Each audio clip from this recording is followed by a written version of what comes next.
Alright. Today we're going to check out a downloaded replay. So this is a game that we won the other night in a 4-stack with Shake and Jaquane. Felt pretty good. And there are a couple reasons why I picked this replay. One, we got that net worth right there. This was just a fun game. But two, because of this right here. 0311, and that's really what we want to focus on, because we both have things that we can improve on. We both have a lot of stuff that we can dissect and pick apart and everything else, but what I want to look at is what were the decision making points that led to an 0311 that led to a huge faceless void carry net worth, and basically pick through all of that. Now, the last replay we did, we really picked apart Clemson, which is my buddy Kevin. And this time, what I want to do is actually pick apart myself and kind of by association pick apart Clemson as well. So get rid of this.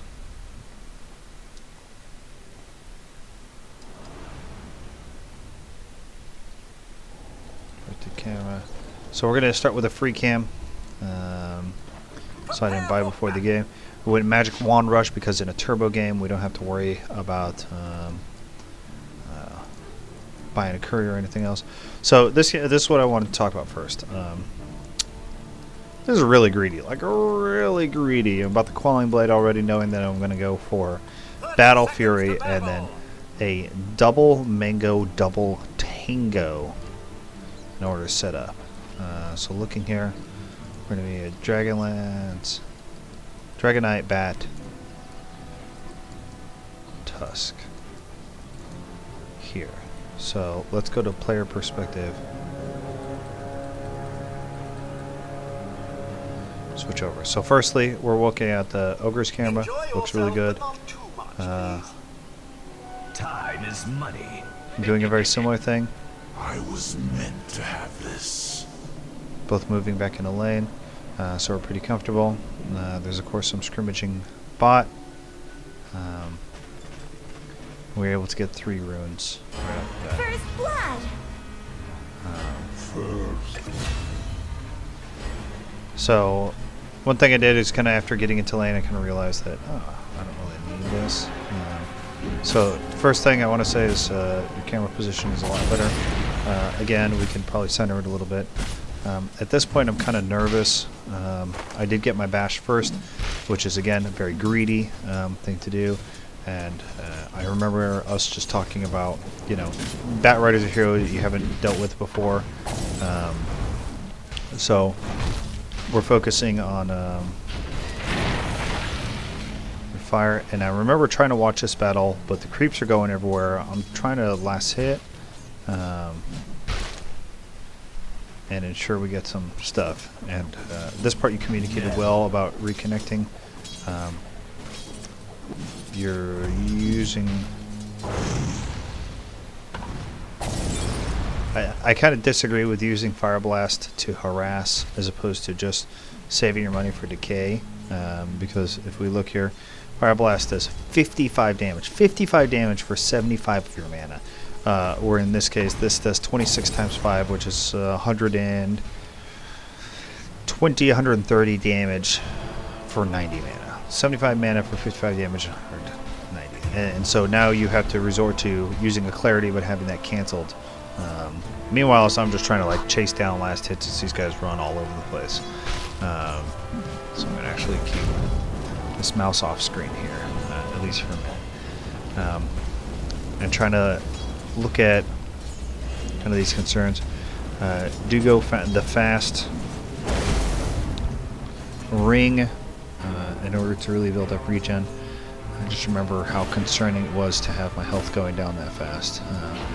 But we end up regenning quite quickly. And this whole lane situation was a big old mess.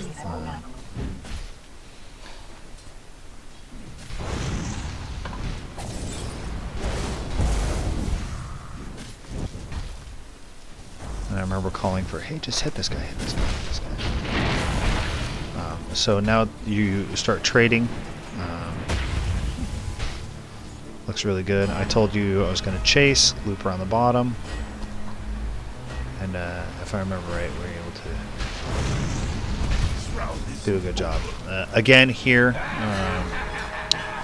yeah, it looks like your other one was on cooldown, so you used the one that wasn't on cooldown. But I disagree with the use of the fire blast there. It's supposed to ignite. So. Remember this, hoping for a bash, but it's also kind of messing with the lane. I think I should have been more focused on the last hits, moving into position a little bit better. And then we get our first bloodlust of the game. So trying to see what the lane is doing. So I should have had the camera positioned a lot better here.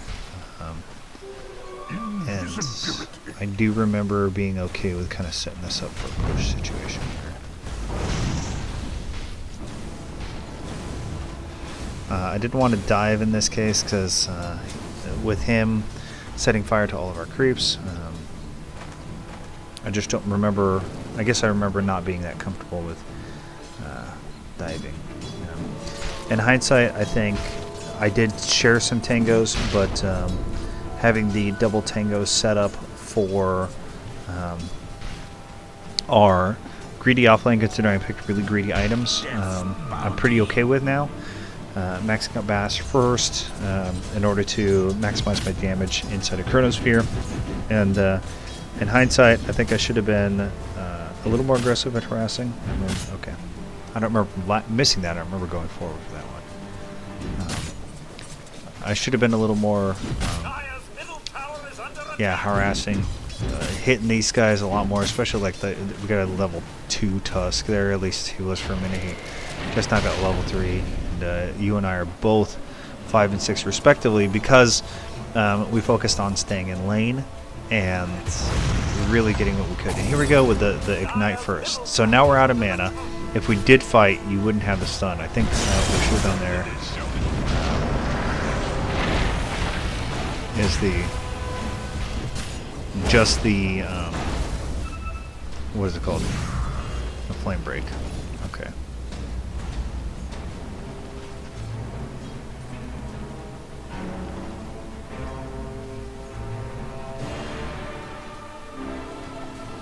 I think right now I should have been asking for a bloodlust, and communicating to you that like, hey, I've got my 6, and we need to stick together.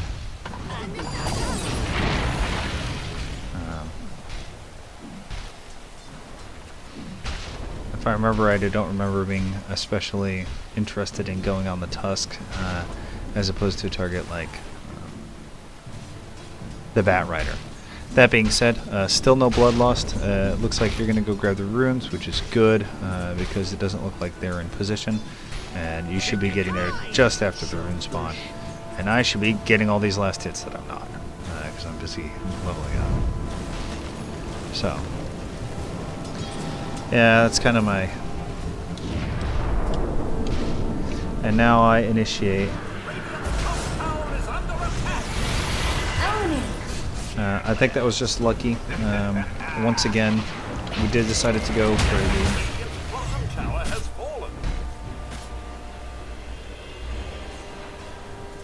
So you got mana boots off cooldown, no mana. Looks like we're leveling bloodlust, but you're maxing out bloodlust, but we're not putting out a lot of bloodlusts. That's kind of my concern. So, and I remember this basically rushing a fast battle fury. Beginning game for the stats. I mean, it just overall battle fury is just a very fun early game damage.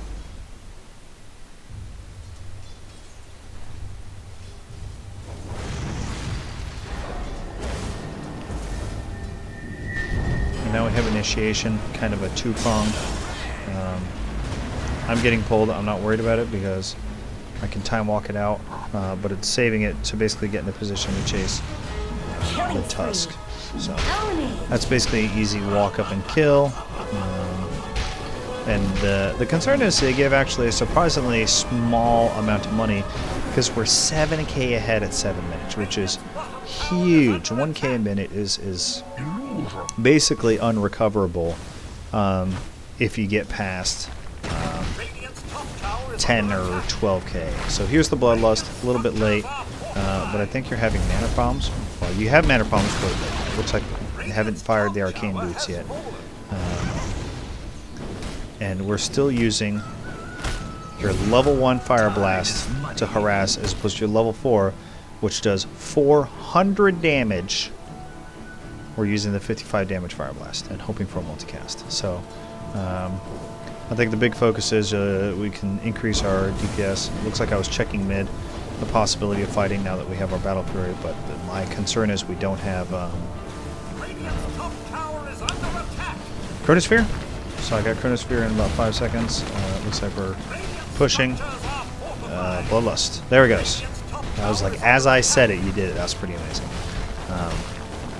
So I think I should have tanked the tower here a little bit. And, because my health regen is so high. And that was also a kind of gimme last hit that I missed. So the mini-map, being prep and go mid. Oh, actually I am going mid.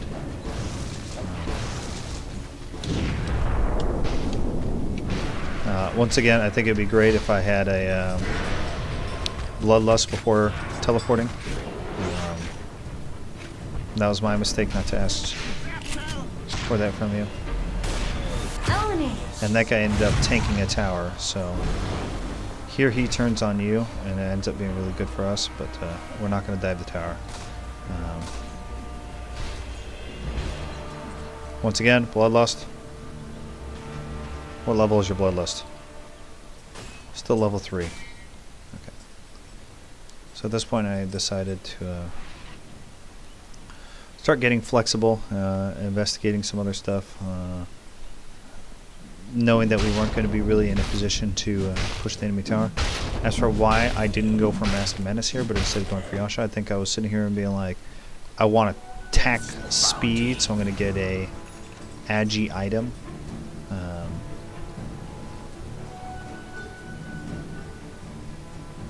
Dire's top tower is under attack. Radiant's bottom tower is under attack. Dire's structures are fortified.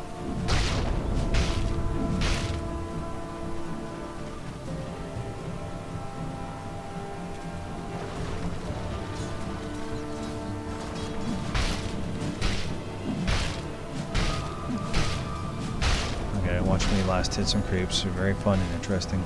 I'm just happy I'm getting all the last hits.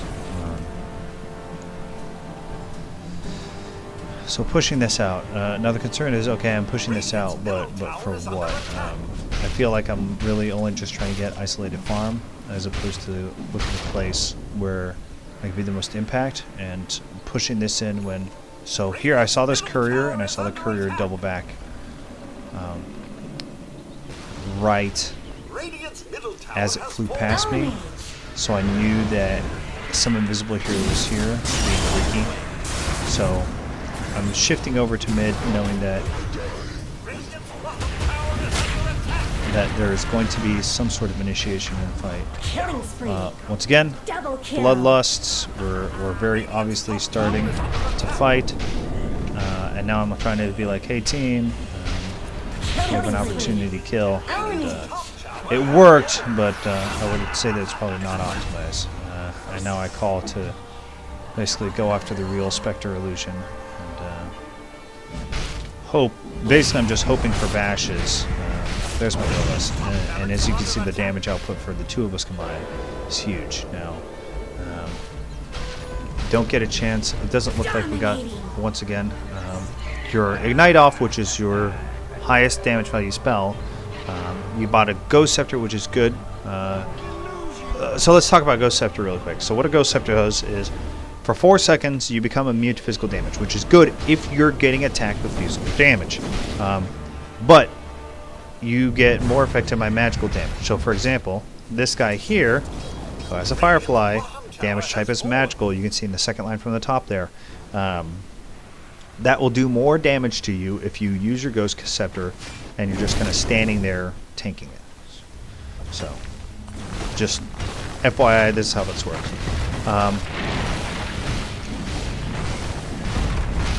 As we start to get ready to siege the base, Radiant's bottom tower has I fallen. started queuing up a, Structures are fortified. Radiant's middle tower is looks like a Lincoln Sphere. Radiant's middle tower has fallen. So this is a very weird fight. It's kind of like a 3v5 situation. We have some heroes that can hit hard, but we're kind of engaging from two different sides. Radiant's middle tower is under attack. And that's why I think I was not really like comfortable with the way this fight was developing, and just kind of move around. I don't think I was really able to commit. I remember looking at this because I was looking at you to see if I could help with my Chronosphere, but I don't ever really felt like at any point I could. Radiant's bottom barracks are under attack.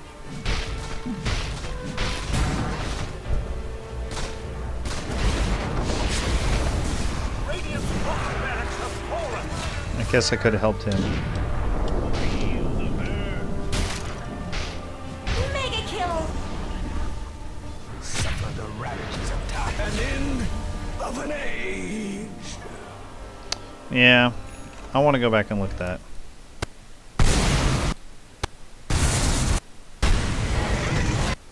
We're going to go back even further.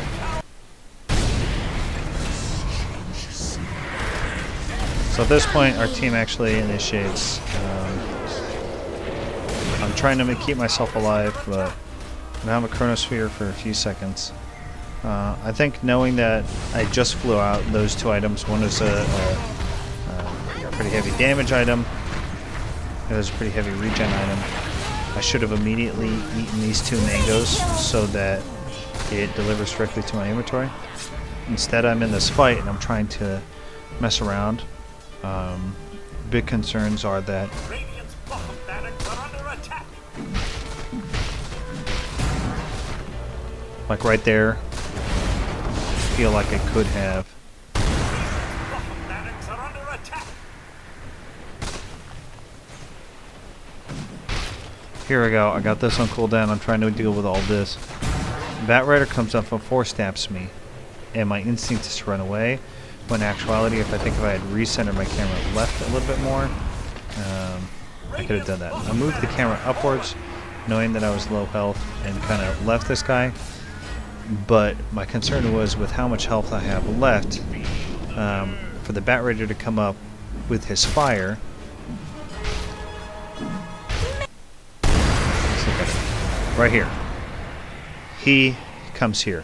I got a Bat Rider here, which is almost full health. This guy and these guys is kind of even health, but I think he would win on a 1v1 the Spectre because of his ability to diffuse damage. So now, let's look at a couple things.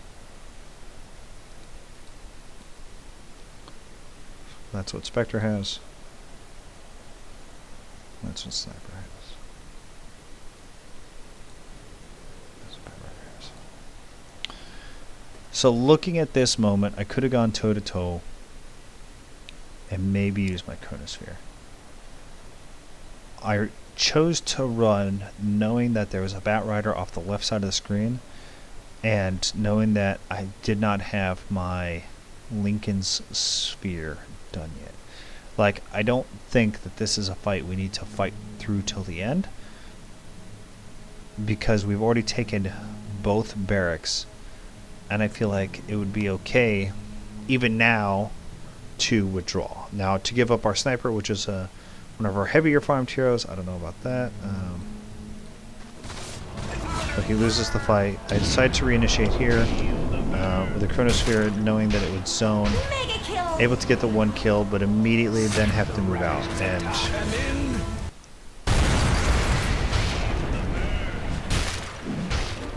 Mega kill!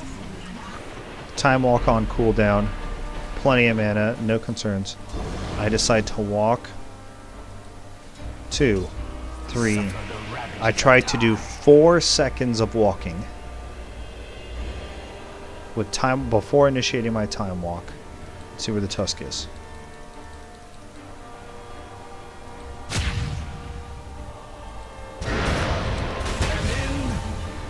And I died because of that. Okay.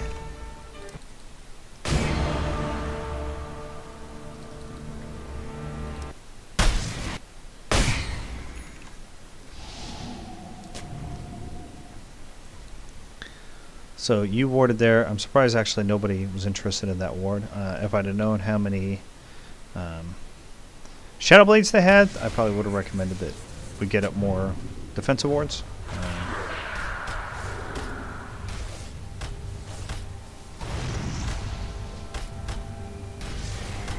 I remember trying to run back and just be like, where is Radiant's middle tower is under attack. the real Spectre?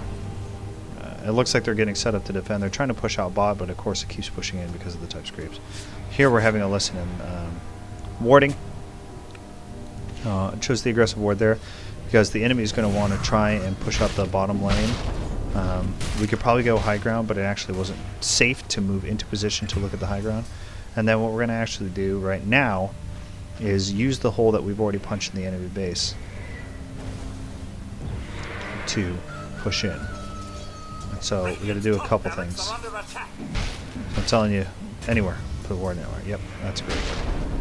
Because it gives us the ability to kind of see what's up there without having to peek up there with our faces. Now, at this point, we actually have a player advantage, but we don't really have a count of where all of our teammates are, and choose to begin the siege.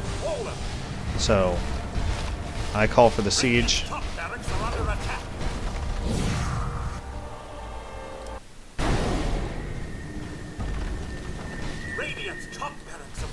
So look at this camera positioning. I'm trying to see what's inside the base, see the teammates here, see what's going on while sieging the tower.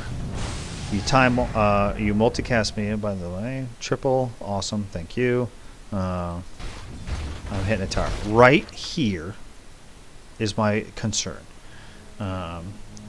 So if we look at right here and we go to free camera, let's see what we got here. Shadow Blade on cooldown. Ultimate on cooldown. Ultimate with 7 seconds left. He's got the ability to trap people in. No ultimate, but he can dagger in. Look at our positioning, the three of us. We got Sniper, who's our most fragile hero on our team. You, who has the stun, which is going to save me if I get jumped on, standing so on top of me, we can't barely see the difference in the actual character models. That's my concern. If I were you, I would do one of a couple different things. Knowing that this area is safe and that you have a ward down here so you can see if enemies are coming from the left side, I would shift down here. I would say enemies are less inclined to come here versus where they have barracks and buildings and other towers in place. So I would say shift over to here. If I get initiated on, you can help me. If you get initiated on, I can come down here and help you. Sniper is far enough away to cover either one of us. Your other option is back, maybe over here.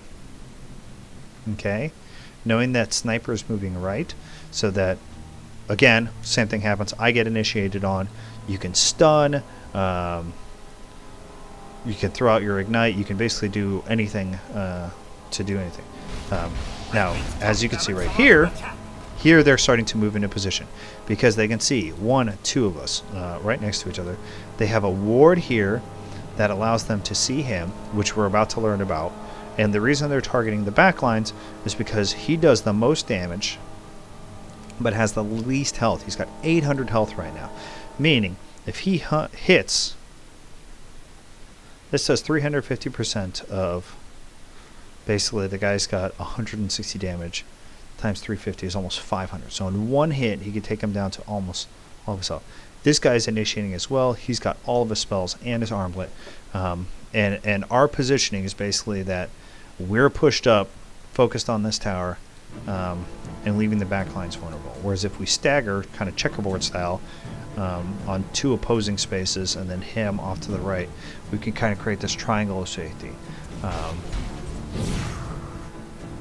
I move back because things look a little peculiar and start to say, all right, we need to withdraw. At this point, he gets initiated on. Look at his health.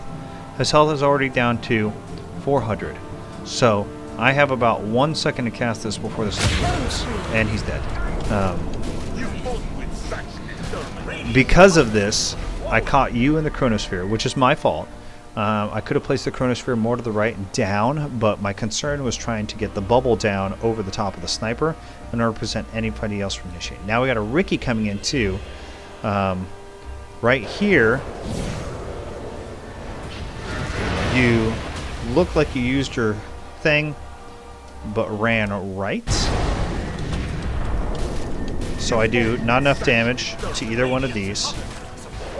At this point, you run right and just kind of stand there for a minute. It looks like they stunned you, and I abandoned you shortly thereafter.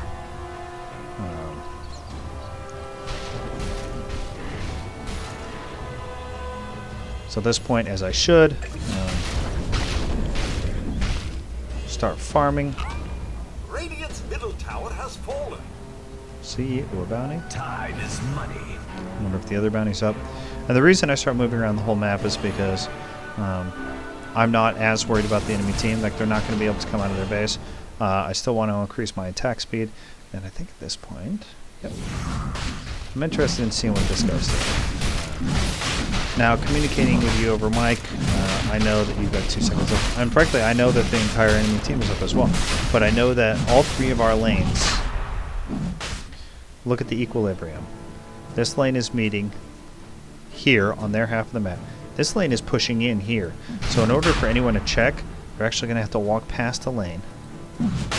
And then our lane here is actually meeting on the uphill side of their lane here. So at this point, it looks like the Ricky's trying to figure out who is where. And Sniper does give away by coming into the pit late. So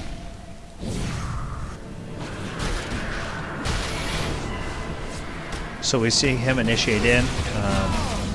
The Ricky ults, which is fine. We don't have detection, which is not fine. Because we have people with open spots, we have people with money. And, I wonder if I should be the one buying detection here. Oh, yep, okay. There's some detection coming in as well. So we look like we're getting ready for the siege. We start putting out some bloodlust, which is good. It only causes us to get distracted. Once again, we're here, so we got a situation on the back line. Sport is kind of on the front lines, which is Ogre is the right support to do it with.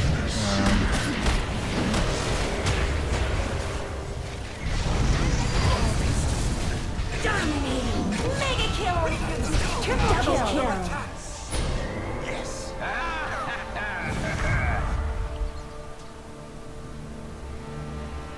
And really, this is an inventory management problem now. Like, I feel safe under the tower, so I stop here and try and adjust the inventory. I don't remember if I made a slot for my... Apparently don't make a slot for the dust at all.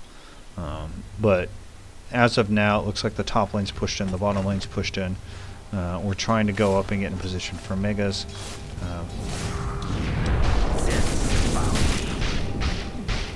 And that attack speed helps so much with my damage output. So that was really just a fantastic. At this point, megas, it's all over. They haven't even gotten a single tower on our entire half of the map. It's over. There's not much they can do. They can hit us. Like, at this point, if they kill me, I still have the Aegis. We're hanging out here. We don't have... Let's burn the Aegis.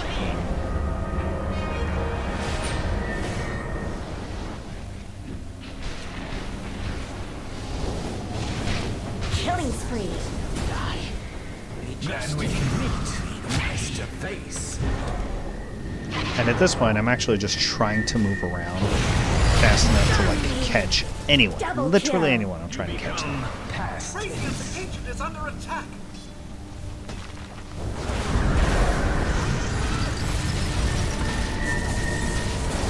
Basically, it becomes a perma-stun competition. I actually almost kill myself there because that guy blade mails. Who had the blade mail? Mega kill. Dragon Knight dies. Oh, Spectre built a blade mail. Yeah, that's what almost killed me. Okay, that was fun. So overall thoughts: one, I got to work on my last hitting. We did a lot of time fighting. I think my itemization was suboptimal. I bought a Sanjay because I thought I needed attack speed, whereas probably the ability to lifesteal would have been much more comfortable. And I was feeling like I didn't have enough regeneration, so I instead compensated by buying a Lincoln Sphere, which does give me more regeneration, but that's kind of in a passive sense, whereas if I had a lifesteal item, maybe I should have gone straight for a Satanic, knowing how much more life and sustainment it could have given me. On your side, I don't think a Ghost Scepter was the ideal situation. I think you spend 1,500 gold on that item following a build, and that's fine, but I think a lot of the situations that you were caught in, for example, a Ricky jumping on top of you or a Bat Rider jumping at you, could have been saved by a Force Staff. So, yep, those are my thoughts. Anyway, good game, and thanks for listening.